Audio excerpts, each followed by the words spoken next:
فرمایا وَأُعْطِيتُ الْكَنْزَيْنِ الْأَحْمَرَ وَالْأَبْيَضَ، فرمایا اللہ نے مجھے دونوں خزانے دے دیے ہیں، مجھے سفید خزانوں کا مالک بھی بنا دیا ہے اور مجھے سرخ خزانوں کا مالک بھی بنا دیا ہے۔ یہی دو خزانے ہیں اس وقت بھی عالمی سطح پہ جن کو اہمیت دی جاتی ہے، اور سرخ اور سفید خزانے کہا جاتا ہے۔ کئی اشیاء کو سرخ میں ڈالا جاتا ہے اور کئی اشیاء کو سفید میں جو ہے وہ ڈالا جاتا ہے۔ فرمایا اللہ تعالیٰ نے مجھے سرخ اور سفید خزانوں کا مالک بنا دیا۔ اب یہ مطلب ہے اِنَّا أَعْطَيْنَاكَ الْكَوْثَرَ، اے حبیب پیارے ہم نے ہر چیز آپ کو کثرت سے عطا فرما دی ہے۔ آپ کی توجہ چاہتا ہوں، اب آپ کی بہت توجہ چاہتا ہوں، یہاں پہ ایک لطیف نقطہ عرض کرنا چاہتا ہوں۔ کائنات میں اتنا کچھ اپنے محبوب کو عطا فرمایا تو عطا فرما کے بس نہیں کر دی۔ اب آپ بہت پر لطف نقطہ آپ کو دینا چاہتا ہوں، ذہن نصیب کہ آپ کی توجہ بھی ہو اور آپ کا کوئی ریئیکٹ بھی ہو۔ حضرات گرامی قدر اتنا کچھ عطا کر دیا، اِنَّا أَعْطَيْنَاكَ الْكَوْثَرَ، سب کچھ عطا کر دیا، ایک پابندی بھی عائد کر دی، وَأَمَّا السَّائِلَ فَلَا تَنْهَرْ، جب سب کچھ دے دیا ہے تو اب حبیب پیارے تیرے دروازے پہ کوئی مانگنے آ جائے تو خالی نہیں جانا چاہیے۔ اب ہم نے جب سب دے دیا ہے تو اب سائل کو خالی تو نہیں جانا چاہیے نا۔ اور یہیں پہ آپ کو نقطہ یہ عرض کرنا چاہوں گا، اس میں لطف یہ ہے کہ پیارے محبوب اللہ ان کو عطا کرتا ہے، وہ ہمیں عطا کرتے ہیں۔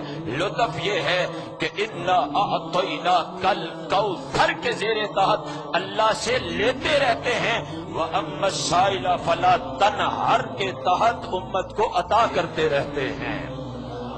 احباب گرامی قدر یہ تو دنیا ہے، یہ تو زمانے ہیں۔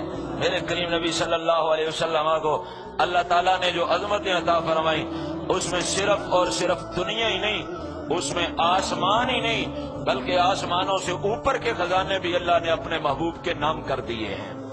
آپ کی توجہ چاہتا ہوں، بلکہ نہیں میں ایک حدیث مبارکہ بعد میں سنانا چاہتا تھا مگر میں اس کو اب پہلے کوٹ کر رہا ہوں۔ آپ کی توجہ چاہتا ہوں، المستدرک للصحیحین میں حضرات گرامی قدر یہ حدیث مبارکہ موجود ہے 4626 نمبر پہ، مسند ابو داؤد میں یہ حدیث مبارکہ موجود ہے، طبقات ابن سعد میں یہ حدیث مبارکہ موجود ہے۔ آپ کی توجہ چاہوں گا، ان ابی ہریرہ رضی اللہ تعالی عنہ قال اشترى عثمان بن عفان رضی اللہ تعالی عنہ الجنۃ من النبی صلی اللہ علیہ وسلم مرتين۔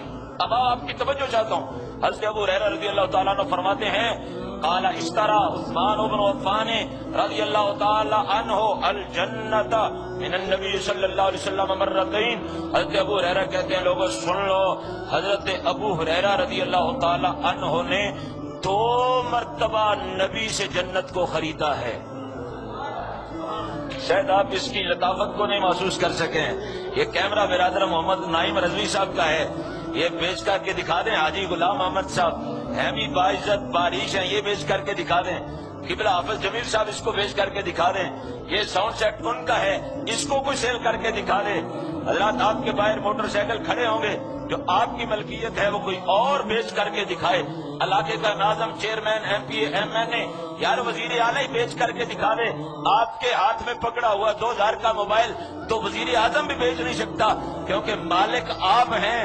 فرمایا عثمان بن عفان رضی اللہ تعالی عنہ الجنۃ من النبی صلی اللہ علیہ وسلم مرتين، حضرت عثمان غنی نے نبی سے 2 مرتبہ جنت کو خریدا ہے۔ مطلب یہ ہے خریدا ہے، چیز کو بیچ تو وہی سکتا ہے جو چیز کا مالک ہوا کرتا ہے، اور جو مالک نہیں ہوتا وہ تو بیچ ہی نہیں سکتا، اور اس سے تو خرید و فروخت ہوتی نہیں ہے۔ اب آپ مجھے پڑھ بھی حدیث رہا ہوں، یہ قصہ کہانی تو پڑھ نہیں رہا ہوں۔ نبی کریم صلی اللہ علیہ وسلم حضرت ابو ہریرہ رضی اللہ تعالیٰ عنہ فرماتے کب خریدا تھا مگر اور کیسے خریدا تھا۔ اب اگلے لفظ جو ہیں اس سے بھی پرلطف ہیں۔ بے کی بھی کئی قسمیں ہیں، اب اگر میں یہاں پہ چلا گیا تو واپس پلٹنا مشکل ہو جائے گا اور وقت ختم ہو جائے گا۔ بے کی بھی کئی قسمیں ہیں، بے فاسد ہوتی ہے، کئی مرتبہ آپ چیز خریدتے ہیں، آپ میں شبہ ہوتا ہے، پھر عدالت میں جاتے ہیں، وہ بے فاسد قرار دے دی جاتی ہے، حقدار کوئی اور نکلتا ہے۔ بے فاسد بھی ہوتی ہے اور بے حق بھی ہوتی ہے، جو بے جس کو توڑا نہیں جا سکتا وہ بے بھی ہوتی ہے۔ حضرت ابو ہریرہ کہتے ہیں یہ جو بے تھی نا یہ جو خرید و فروخت تھی یہ فاسد نہیں تھی. فرمایا مرتین بیع الحق، یہ بیع حق تھی. جو خرید رہا تھا وہ بھی بالکل ٹھیک تھا اور جو فروخت کر رہا تھا وہ بھی بالکل حق پہ فروخت کر رہا تھا. فرمایا 2 مرتبہ خریدی. آپ وہ 2 موقع بھی سن لیں کون سے ہیں. فرمایا حیث حفر بئر معونۃ، فرمایا ایک مرتبہ وہ تھا جب آقا کریم علیہ السلام مدینہ پاک میں تشریف لائے. بئر معونہ ایک ہی کنواں تھا جس میں پانی پینے کے قابل تھا. کریم آقا علیہ السلام نے فرمایا کون ہے جو اس کنویں کو خریدے اور مسلمانوں کے لیے وقف کر دے، ہم اس کے ساتھ جنت کا سودا کرتے ہیں. حضرت عثمان غنی رضی اللہ تعالیٰ عنہ گئے تھے، یہ قصہ معروف ہے. اور فرمایا وحیث جہز جیش العسرہ، وہ غزوہ تبوک کے موقع پہ جیش عسرہ کے موقع پہ جب کریم نبی علیہ السلام نے فرمایا تھا کہ ہمیں مال کی ضرورت ہے، ہمیں دولت کی ضرورت ہے صحابہ لڑنے کے لیے، تو حضرت عثمان غنی رضی اللہ تعالیٰ عنہ نے دولت کے انبار مصطفیٰ کے قدموں پہ نچھاور کر دیے تھے. ایک مرتبہ یہ فرمایا 2 مرتبہ رسول پاک صلی اللہ علیہ وسلم سے جنت کو خریدا ہے.